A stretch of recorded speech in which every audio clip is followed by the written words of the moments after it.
week. In recognition of World Day Against Trafficking in Persons, Ontario Provincial Police announced how they're tackling the crime. In Timmins, those who help victims ask people to keep conversations about the crime open and ongoing. CTV's Lydia Chubak reports.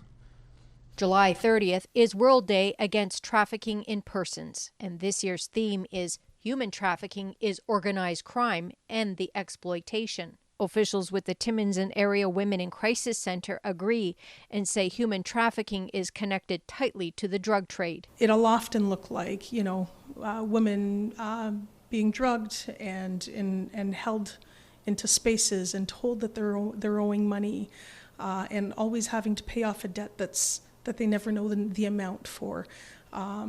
So it's often a lot more looking a lot more like that. The International Organization for Migration says to dismantle networks, responses must focus on victim identification and survivor-centered justice.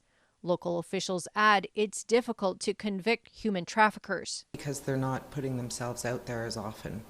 As a drug trafficker or something like that, where they have to go and meet their supplier and stuff. Once they have that woman, she's there to use over and over and over again. Ontario Provincial Police say the issue is impossible to quantify.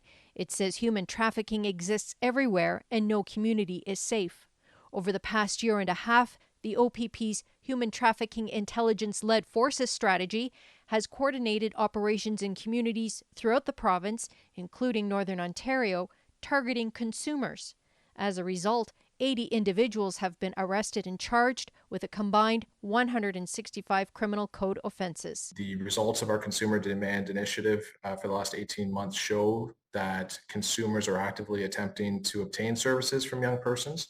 And by targeting them, we hope to disrupt the offense and demotivate the profit-motivated nature of human trafficking. Julie DeMarchi says victims of human trafficking typically do not trust police or other agencies, and it's important to keep the conversations open. One of the biggest things I think that traffickers try to do is isolate individuals, right? So as hard as it is, even though you think that boyfriend's a jerk, try to stay connected to that, and if you try to convince her to leave him, that may not work.